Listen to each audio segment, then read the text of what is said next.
नमस्कार दोस्तों। 5वीं और 8वीं की बोर्ड परीक्षाएं ख़त्म हो गई हैं और अब बारी है परीक्षा कापियों के मूल्यांकन की। दोस्तों, हम जानते हैं यह डिस्ट्रिक्ट लेवल की परीक्षा 5वीं और 8वीं की होती है, इसलिए इसका वैल्यूएशन भी डिस्ट्रिक्ट लेवल पर ही किया जाता है। वैल्यूएशन जब डिस्ट्रिक्ट लेवल पर होता है तो इसमें ब्लॉक लेवल पर एक एक वैल्यूएशन सेंटर बना दिया जाता है और जनरली ये होता है कि एक ब्लॉक की कॉपी दूसरे ब्लॉक में वैल्यूएशन के लिए भेजी जाती है। डिस्ट्रिक्ट लेवल पर डाइट जो रहती है उसको इसका सेंटर बनाया जाता है और डाइट प्रिंसिपल के अंडर में ये सारा काम होता है। एक ही सेंटर होता है, लेकिन कहीं कहीं अगर स्टूडेंट की संख्या बहुत ज़्यादा है तो वहाँ पर 2 वैल्यूएशन सेंटर भी बनाए जाते हैं। दोस्तों, वैल्यूएशन के लिए राज्य शिक्षा केंद्र द्वारा स्पष्ट निर्देश जारी कर दिए गए हैं। वह स्पष्ट निर्देश क्या हैं उनको हमको जानना जरूरी है। इसमें मैक्सिमम टीचर्स की ड्यूटी वैल्यूएशन के लिए लगाई जाती है, इसलिए उनको वैल्यूएशन के सारे नियम का जानना बहुत ज़रूरी है, जिससे किसी भी प्रकार की गलती इस महत्वपूर्ण कार्य में हमसे ना हो पाए और यह सारा काम हम बहुत अच्छे से निपटा लें। दोस्तों, वैल्यूएशन के विषय में राज्य शिक्षा केंद्र द्वारा दिए गए निर्देशों को 1 to 1 में आपसे चर्चा करूंगा। उनके निर्देश क्या हैं और उनका हमको कैसे पालन करना है, हम सारे नियमों पर एक एक करके चर्चा करेंगे। दोस्तों, आपने मेरे अभी तक के वीडियो देखे हैं, मैंने उनमें देखा है कि मेरे अधिकतर साथियों ने मेरे चैनल को सब्सक्राइब कर लिया है, उनको बहुत बहुत धन्यवाद। लेकिन अभी भी कुछ साथी ऐसे रह गए हैं जिन्हें चैनल को सब्सक्राइब नहीं किया है। मेरा उनसे निवेदन है कि मेरे चैनल को सब्सक्राइब करें, लाइक करें और जो भी वीडियो मेरा जैसे लगे उस पर कमेंट ज़रूर करें। धन्यवाद। आइए अब हम चलते हैं और आरएसके के नियमों को एक एक करके देखते हैं। दोस्तों, हम जानते हैं कि मूल्यांकन के इस महत्वपूर्ण कार्य में सबसे ज़्यादा महत्वपूर्ण भूमिका होती है मूल्यांकनकर्ता की। इसलिए मूल्यांकनकर्ता के विषय में आरएस के द्वारा क्या नियम जारी किए गए हैं उन पर हम विस्तृत चर्चा कर लेते हैं। सबसे पहले मुख्य परीक्षक द्वारा एक एक मूल्यांकनकर्ता को 40-40 कापी प्रतिदिन दी जाएंगी। ये कापी सब्जेक्ट वाइज और क्लास वाइज टीचर्स को डिस्ट्रीब्यूट होंगी। जो मूल्यांकन करता है उनको सबसे पहले इस बात को ध्यान में रखना होगा कि जो ऑनलाइन उसको कापी आवंटित हुई हैं, उत्तर पुस्तिकाएँ जिस सब्जेक्ट की जिस क्लास की आवंटित हुई हैं वही उत्तर पुस्तिकाएँ उनको मिली हैं या नहीं। सबसे पहले हमको इस बात का मिलान कर लेना होगा। मिलान कर लेने के बाद हम उत्तर पुस्तिकाओं का मूल्यांकन शुरू करेंगे। मूल्यांकन शुरू करते समय हमें सबसे पहले यह ध्यान रखना है कि हमको एवरेज मार्किंग नहीं करना है। कोई भी क्वेश्चन का आंसर पर हमको जो मार्क्स देना है वो एवरेज नहीं होना चाहिए और हमारे द्वारा जो भी कापी चेक की जा रही है बच्चे के प्रत्येक आंसर पर हमको मार्क्स देना है। अब मार्क्स मतलब उनके उस पर उत्तर पर हमको रिएक्ट करना जरूरी है। अगर वह उत्तर गलत है तो हम उसको काट के उस पर 0-0 मार्क्स देंगे, लेकिन उसको छोड़ेंगे नहीं। उसमें अगर उसने जो कुछ भी लिखा है उसमें थोड़ा बहुत भी सही है तो उस पर हम मार्क्स दे सकते हैं। दूसरी चीज़, हमको इस बात का ध्यान रखना है कि हमको कम से कम 0 के बाद कम से कम हमको आधा मार्क्स जरूर देना है।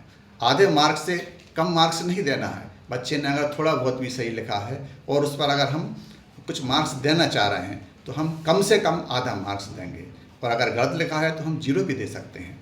हमको किसी भी परिस्थिति में उस पर मार्क्स जरूर देना। बच्चे ने अगर उत्तर पुस्तिकाओं में खाली जगह छोड़ दी है जिस पर कुछ भी नहीं लिखा है तो हमको उसको भी खाली नहीं छोड़ना है, उस पर हम क्रॉस कर देंगे, जिससे बाद में कोई ऐसी परिस्थिति निर्मित ना हो जिससे हम पर कोई आक्षेप लग सके कि आपने यह क्वेश्चन क्यों खाली छोड़ दिया या इस पर रिएक्ट क्यों नहीं किया।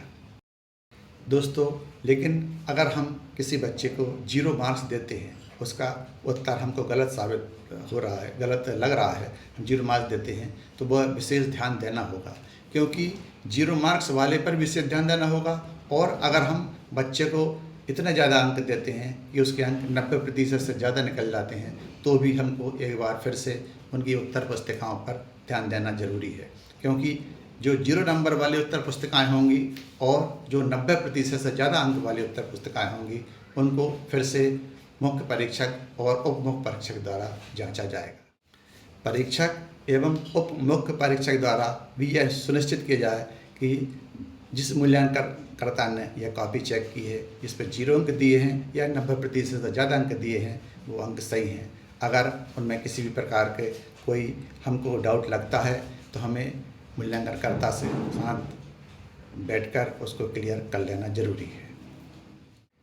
और अब हमें ऐसा अगर लगता है कि इसमें इसके अंकों में कुछ सुधार की गुंजाइश है, जिनमें सुधार करना ज़रूरी है, तो हम उसमें सुधार कर सकते हैं।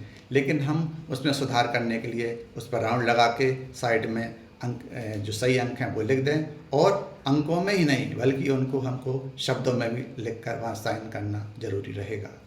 परीक्षक द्वारा जब ये कॉपी चेक की जाएगी तो उसमें काली स्याही वाले पेन का उपयोग किया जाएगा, और जबकि उप मुख्य परीक्षक द्वारा ये कॉपी फिर से चेक की जाएगी तो उसमें हरे पेन का उपयोग करना जरूरी रहेगा। जब मूल्यांकनकर्ता को दी गई सारी कापियाँ चेक हो जाएंगी तो उसका बंडल बनाकर उस पर मूल्यांकित लिखना होगा।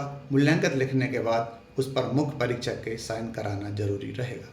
मूल्यांकनकर्ता द्वारा कॉपी पूरी चेक होने के पश्चात उनकी ऑनलाइन एंट्री भी करना होगी। ऑनलाइन एंट्री करते समय हमें बहुत सावधानी भी रखना ज़रूरी है, किसी बच्चे की बाई मिस्टेक कुछ गलत नंबर ना चढ़ जाएं, इसका हमको विशेष ध्यान रखना होगा। ऑनलाइन एंट्री के पश्चात सारांश पत्रक एवं प्रमाण पत्र पर मुख्य परीक्षक के साइन भी हमको कराना जरूरी रहेंगे। जिन परीक्षार्थियों के सामने एब्सेंट लिखा हुआ है उनकी पुष्टि हमको डॉकेट फॉर्म से की जाना है। साथियों, ऑनलाइन एंट्री के पश्चात ऑनलाइन एंट्री को लॉक भी मुख्य परीक्षक द्वारा किया जाएगा। हमको लॉक करने से पहले इस चीज़ को भली भांति समझ लेना होगा कि किसी भी प्रकार की गलती तो हमसे नहीं की जा रही है, क्योंकि एक बार लॉक होने के पश्चात यह अनलॉक नहीं होगा। इसलिए लॉक करते समय हमको विशेष सावधानी रखने की ज़रूरत रहेगी। साथियों, मूल्यांकन का कार्य हम वर्षों से करते आ रहे हैं, इसमें कोई विशेष बात नहीं है, लेकिन बस हमको थोड़ी सी सावधानी रखने की ज़रूरत है, जिससे किसी भी प्रकार की अप्रिय स्थिति निर्मित ना हो सके। मैं आशा करता हूँ कि आप और हम सब मिलकर बगैर किसी अप्रिय स्थिति को निर्मित किए इस कार्य को बहुत आसानी से कर लेंगे। धन्यवाद।